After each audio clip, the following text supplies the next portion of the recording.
Voilà, bonjour à vous tous. Ça fait pas longtemps qu'on s'est quitté à Toulouse après ces 2 journées que j'ai beaucoup aimé animer, qui m'ont semblé très riches en tout cas, et dont vos retours m'ont beaucoup touché. Et j'ai envie de vous faire cette vidéo parce que euh, j'ai parfois un défaut, c'est que j'ai envie de tellement donner que je peux être pressé par le temps, ou peut-être parfois j'oublie certaines choses. Et puis voilà, souvent, c'est vrai que quand je fais des interventions, des conférences, il y a parfois une petite forme de frustration chez moi en disant: «Oh, on a encore pu faire ci, on a encore pu faire ça», mais simplement, dans le temps imparti, il n'est pas incompressible, on ne peut pas y mettre tout ça. Mais si je vous fais cette vidéo, c'est parce qu'il y a 2 choses sur lesquelles j'ai envie de revenir, que j'aurais aimé vous dire et je vois que je ne l'ai pas fait, donc je vais le faire maintenant. Ça sera du bonus pour vous, en plus ça sera en vidéo, vous pourrez le réécouter si jamais. Donc ça, c'est les bénéfices cachés de mon oubli. Alors, j'ai envie de revenir rapidement sur les 3 mouvements et après sur le fameux 4e mouvement, mais déjà sur les 3 mouvements pour bien comprendre comment pouvoir en sortir. Donc, vous avez compris que l'écureuil a une ou plusieurs projections positives sur l'argent. Argent égale sécurité et liberté, pour prendre les grands classiques, mais ça peut être autonomie, réussite, etc. Donc, pour sortir de ça, ça demande 2 choses. Ça demande, un, de dissocier la projection, autrement dit l'argent, de la qualité. On l'a fait pour la sécurité, je suis sécure, sécurité financière avec et sans argent. Je suis sécure que j'ai de l'argent ou pas d'argent, donc on sépare la sécurité de la qualité. Ça, c'est une manière effectivement de pouvoir reprendre la place de la sécurité à l'intérieur sans qu'elle dépende de l'extérieur. C'est la même chose, je suis libre avec et sans argent. Je suis autonome avec et sans argent. Je suis quelqu'un de valeur avec et sans argent. Et donc, quelle que soit la qualité positive, la projection positive que vous mettez sur l'argent, vous avez pouvoir la dire en mettant évidemment l'accent sur le sans, puisque c'est là où c'est un peu plus compliqué. Ça, c'est la première partie. Rappelez-vous, on travaille par polarité. Et il s'agit chaque fois d'aller voir la polarité. On allait voir l'insécurité. Si pour vous, argent égale liberté, c'est quoi le contraire de la liberté?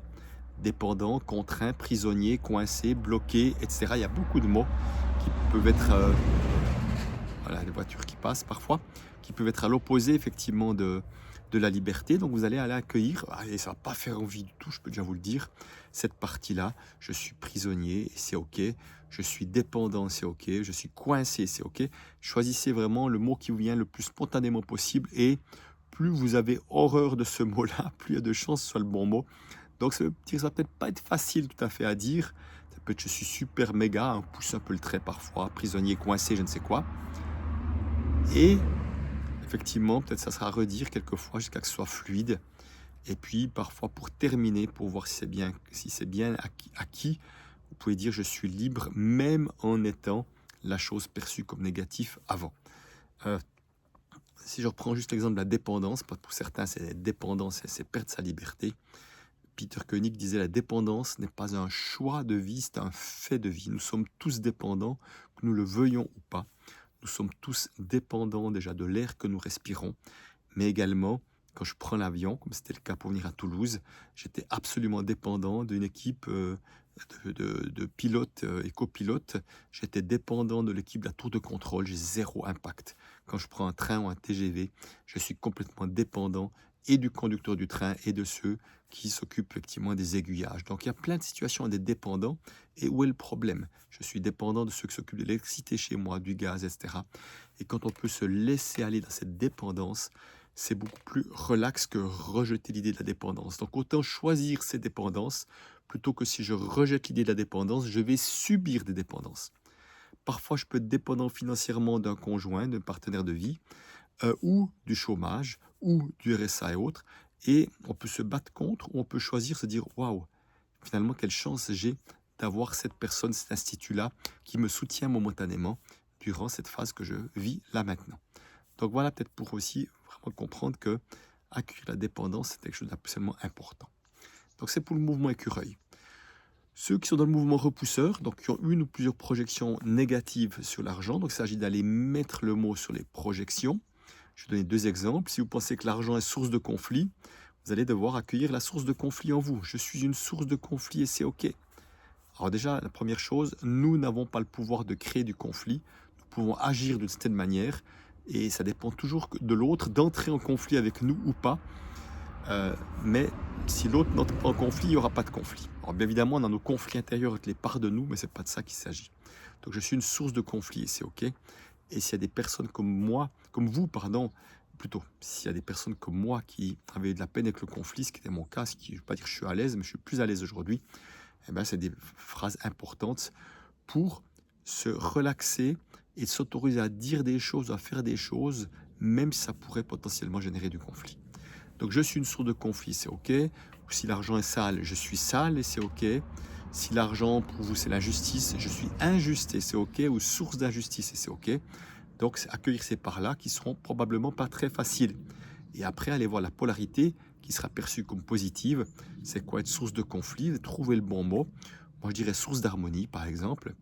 Et puis après, si c'est source d'harmonie ou autre chose, c'est égal, hein, trouvez le mot juste pour vous. C'est quoi mon indicateur qui me fait voir comme une source d'harmonie? Autrement dit, quand je me comporte comment, ça peut être l'une ou l'autre réponse qui va vous aider. Quand je me comporte comment, je me vois comme une source d'harmonie. Euh, Ça peut être, par exemple, quand je crée du rapprochement, voilà, entre les personnes. Ça peut être ça. Quand je crée du rapprochement entre les personnes, je me vois comme source d'harmonie. Mais pour vous, l'indicateur sera peut-être totalement différent. Et là, vous pouvez dire la phrase, toujours les pieds au sol, les mains en position d'ouverture. Je suis une source d'harmonie avec et sans créer du rapprochement entre les personnes. Donc on met l'accent là où c'est le plus loin de notre réalité. Là, en l'occurrence, je suis une source d'harmonie avec, c'est évident que je crée du rapprochement, mais avec et sans créer du rapprochement entre les personnes. Là, le sans est le plus éloigné de ma réalité. C'est pour ça, de ma croyance, c'est pour ça que je mets l'accent sur le sans. Donc, simplement, quel que soit le mot perçu comme négatif, vous savez, projeté sur l'argent, il s'agit de se le réapproprier, de l'accueillir, d'accueillir la polarité qui, en principe, sera perçue comme positive. Et puis, il y a des exceptions, des fois, les deux polarités sont perçues comme négatives. Et dans ce cas-là, pour les deux, c'est la phrase « et c'est OK ». Mais c'est rare, ça arrive. Et puis après, effectivement, vous cesserez d'aller projeter la chose sur l'argent, puis c'est quelque chose que vous aurez accueilli comme étant une part de vous parmi de multiples autres parts. Donc, c'est ce que vous avez à faire en tant que repousseur pour sortir de là, pour cesser de voir l'argent pour autre chose que ce qu'il est et ce à quoi il sert. Et enfin, le mouvement montagne russe, comme j'ai dit, c'est au moins de projection positive et au moins de projection négative sur l'argent. Ben, vous avez à faire ce que j'ai décrit pour l'écureuil et ce que j'ai décrit pour le repousseur. C'est de trouver la projection positive et la projection négative pour pouvoir chaque fois l'accueillir. Donc, ce serait le double travail à faire pour pouvoir sortir du mouvement montagne russe. Voilà peut-être ce que je voulais déjà vous partager pour que vous puissiez faire ce chemin de travail supplémentaire. Alors pour ceux qui ont mon livre Ce que l'argent de vous, même enfin libre d'être soi-même, tout ça vraiment bien expliqué, comment on crée les phrases.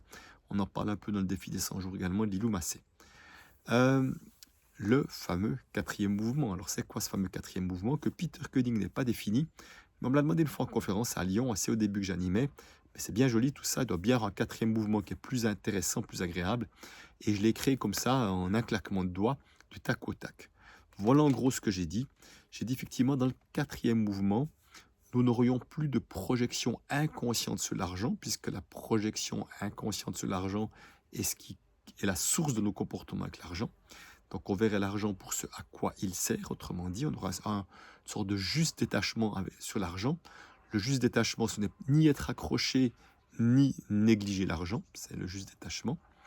Et à partir de là, il me semble qu'il y a que deux ingrédients qui seraient nécessaires. Un, c'est comme un minimum d'estime de soi, de confiance en soi pour pouvoir avoir une certaine stabilité intérieure.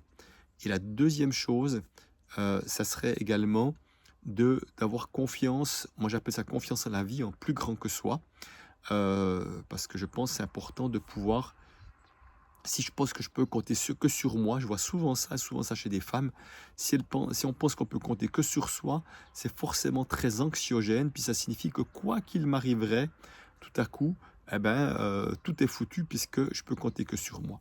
Alors que si on a acquis cette confiance qu'on peut compter sur les autres et que la vie nous veut du bien, il y a quelque chose qui peut se tranquilliser à l'intérieur parce que nous ne sommes pas tout seuls.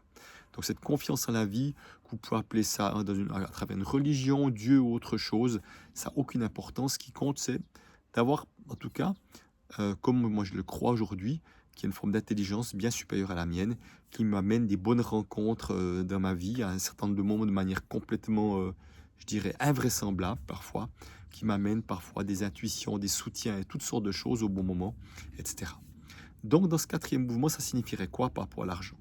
Ça signifie déjà que l'argent est une conséquence plutôt qu'un but en soi, comme c'est le cas du mouvement écureuil, une montagne russe, le mouvement, l'argent peut être un but en soi dans la partie de vouloir faire des économies. C'est la première chose. Donc l'argent devient une conséquence.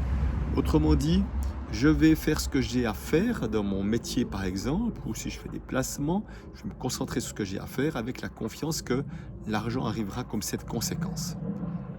Et puis, à un moment donné, peut-être j'aurai des économies, mais j'aurai des économies parce que j'ai un certain succès qui fait que euh, j'utilise moins d'argent que l'argent qui entre.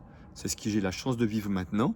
Il n'y a pas simplement d'argent qui entre, et par rapport à mes besoins financiers sont inférieurs à l'argent qui entre, donc mes économies sont une conséquence. Ce n'est pas un but en soi que j'ai une gestion rigoureuse pour économiser chaque mois un certain montant et que j'ai un objectif d'économie, etc. Ce n'est pas du tout le cas. Donc, ça devient comme une conséquence. Et peut-être qu'à un moment donné, j'aurai des projets qui soient personnels, qui soient professionnels, et qui fait que je vais utiliser mon argent, peut-être pour un projet, je vais peut-être même m'endetter, peut-être l'argent je vais le donner, peut-être l'argent je vais le prêter à gauche à droite, enfin mon argent va être utilisé d'une manière ou d'une autre, et peut-être même je vais me retrouver en dette parce que j'aurai pris des dettes pour un projet qui soit immobilier personnel ou des projets professionnels. Et même en étant dans une situation financière de dette choisie, hein, évidemment, eh ben, je serai aussi serein et tranquille parce que j'aurai cette conviction, mais cellulaire, pas juste avec la tête, que quoi qu'il m'arrive, la vie m'amènera les bonnes rencontres, les bons soutiens. Et également, je préfère confiance dans mes propres ressources à faire face aux situations et en plus dans les ressources extérieures. Donc, ça veut dire que à partir de là, il y a une sorte de tranquillité d'esprit et il y a tellement de gens qui me témoignent, qui me disent ah, c'est incroyable, les soutiens que j'ai eus, moi j'ai eu des difficultés et des choses tout à fait imprévues, des rentrées d'argent pas prévues, des gens qui se présentent dans ma vie et qui sont là. Enfin, j'ai eu tellement d'expériences que pour moi c'est une évidence aujourd'hui. Donc, à partir de là, on peut avoir une sorte de plus de tranquillité d'esprit et être beaucoup plus focus sur le présent plutôt que penser anxieusement au futur. Parce que souvent, quand on fait des plans de prévoyance, des plans de retraite, des plans d'épargne, c'est souvent à partir d'un endroit d'insécurité, un endroit de peur, alors que là, vraiment, on peut être beaucoup plus focus sur le présent. Ça ne veut pas dire qu'on peut ne pas faire de plan, mais ça sera à partir d'un endroit de tranquillité, pas un endroit de stress et de peur, si vous voulez. Donc, il y aurait qui fait que l'argent, il y aura des hauts, il y aura peut-être des bas en fonction de l'évolution et tout. Mais quelque part, je sais qu'il y aura toujours assez parce que je serai dans un esprit d'abondance et que la vie me veut du bien et que le soutien me sera amené dans quelque chose de beaucoup plus tranquille à partir de ce quatrième mouvement. Il y a pas mal de personnes qui sont assez axées spiritualité, qui me disent oui, oui, je connais ça, je connais bien ça. Je rencontre beaucoup, simplement, je vois un problème chez beaucoup de personnes qui me disent ça, c'est que c'est vrai qu'elles ont toujours le soutien nécessaire et qu'elles arrivent toujours à s'en sortir, ce qui est déjà merveilleux, je tiens à le dire. Simplement, elles ont un plafond de verre, dans le sens qu'il y a toujours juste ce qu'il faut, voire un tout petit peu plus, mais pas plus que ça. Autrement dit, elles ont un plafond de verre qui fait qu'elles sont dans un quatrième mouvement, mais avec plafond de verre, ce qui n'accorde pas la claire liberté en lien avec l'argent. Alors, il est possible que cette liberté totale ou cette ouverture et d'esprit et de cadeau de recevoir ça prenne peut-être un peu de temps, que peut-être pour certains, ça sera à 10 000, à 100 000, à 1 million, qu'il y aura d'autres plafonds de verre qui vont se manifester. En tout cas, c'est ce que j'ai vu. J'ai eu 2-3 plafonds de verre que j'ai déjà cassés. Et chaque fois, ça m'a permis d'ouvrir un nouveau palier. Il y en a certainement un ou l'autre qui m'attend encore. Mais simplement, je veux dire, chaque plafond de verre qui est cassé, chaque fois qu'on ouvre une nouvelle ouverture, qui peut être autant s'autoriser à du succès qu'autre chose, c'est déjà mieux qu'avant. Et il y a déjà des choses qui vont se passer, des progrès qui vont se passer. Voilà ce que je voulais vous dire, ce que je vais vous partager. Et en tous les cas, je vous souhaite, j'espère que ça sera bien utile tout ça. N'hésitez pas à me laisser des commentaires ou sous cette vidéo, donc qui est une vidéo qui est qu'entre nous, hein, que je mets sur ma chaîne YouTube, mais en non répertorié, c'est-à-dire qu'elle n'est pas ouverte à tout le monde. Et voilà, s'il y a des commentaires ou par courriel, vous voulez dire quelque chose à tout le monde, c'est aussi possible.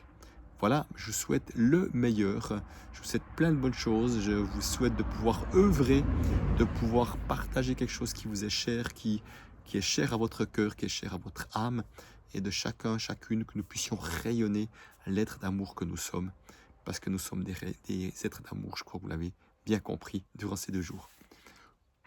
Voilà, je vous embrasse depuis l'endroit où je suis, pas très loin de Cahors. Là, on a un magnifique endroit, Cannes Chantal, où on se repose quelques jours. Ça me fait le plus grand bien. Vous voyez que j'ai retrouvé une bonne partie de ma voix. Je vois vraiment à quel point il y avait, je pense, beaucoup de fatigue, trop de fatigue avant d'arriver. Et je pense effectivement que ça a été la principale raison de cette perte de voix. Et qu'après, de mettre de l'énergie, de l'effort, effectivement, pour essayer de sortir un peu de son, ça m'a épuisé en fin de soirée, alors qu'habituellement, j'ai beaucoup d'énergie que j'anime ces ateliers. J'ai senti l'énergie pendant la journée, mais vraiment, la baisse d'énergie était très rapide une fois une fois l'atelier est terminé, parce que vraiment, là, j'avais à me reposer. Et ce que nous sommes en train de faire, voilà, à bientôt. Ciao.